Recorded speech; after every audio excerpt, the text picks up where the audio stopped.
Genesis 2. Una, at nayari ang langit at ang lupa, at ang lahat na natatanaw sa mga iyon. Pangalawa, at ng ikapitong araw ay nayari ng Diyos ang kanyang gawang ginawa, at nagpahinga ng ikapitong araw sa madlang gawa niyang ginawa. Pangatlo, at binasbasa ng Diyos ang ikapitong araw at kanyang pinangilin, sapagkat siyang ipinagpahinga ng Diyos sa madlang gawang kanyang nilikha at ginawa. Pang-apat, ito ang pinangyarihan ng langit at ng lupa nang likhain noong araw na gawin ng Panginoong Diyos ang lupa't langit. Panglima, at wala pa sa lupang kahoy sa parang, at wala pang anumang pananim na tumutubo sa parang, at wala pang taong magbukid ng lupa. Pang-anim, ngunit may isang ulap na may taas buhat sa lupa at dinilig ang buong ibabaw ng lupa.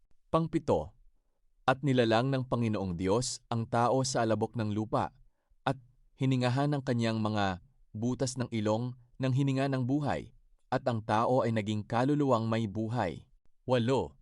At naglagay ang Panginoong Diyos ng isang halamanan sa Eden, sa dakong silanganan, at inilagay niya roon ang taong kanyang nilalang.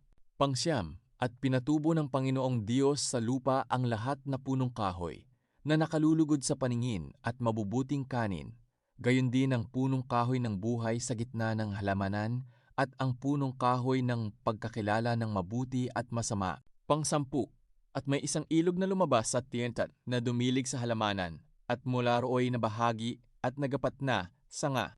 Ika-11, ang pangalan ng una ay Pison, na siyang lumiligid sa buong lupain ng Havila, na duway may ginto. Pang-12, at ang ginto sa lupang yaoy, mabuti. Mayroon din naman doong bedelyo at batong onyx.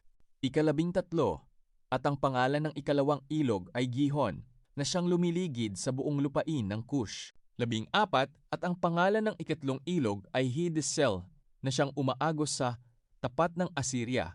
At ang ika-apat na ika-15, at kinuha ng Panginoong Diyos ang lalaki at inilagay sa halamanan ng Eden upang kanyang alagaan at ingatan. Ika-16, at iniutos ng Panginoong Diyos sa lalaki na sinabi, sa lahat ng punong kahoy sa halamanan ay makakakain, kana may kalayaan. 17, datapo at sa kahoy ng pagkakilala ng mabuti at masama ay huwag kang kakain, sapagkat sa araw na ikaw ay kumain niyaon, ay walang pagsalang mamamatay ka. Ika-18, at sinabi ng Panginoong Diyos, hindi mabuti na ang lalaki ay mag-isa. Siya'y ilalalang ko ng isang katulong niya. 20, at nilalang ng Panginoong Diyos sa lupa ang lahat ng hayop sa parang, at ang lahat ng ibon sa himpapawid, at pinagdadala sa lalaki upang maalaman kung anong itatawag niya sa mga iyon.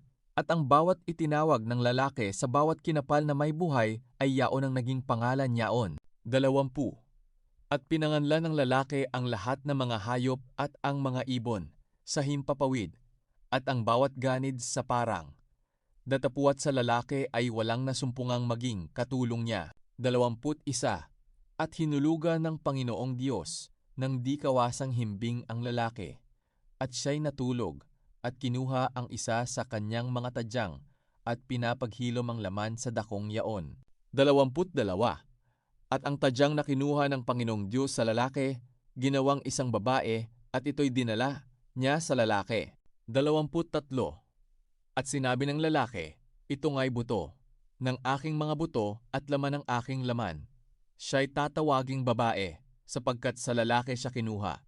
24, kaya't iiwan ng lalaki ang pinyang maa, at ang kanyang ina, at makikipisan sa kanyang asawa, at sila'y magiging isang laman. 25, at sila'y kapuwa-hubad, ang lalaki at ang kanyang asawa, at sila'y hindi nagkakahiyaan.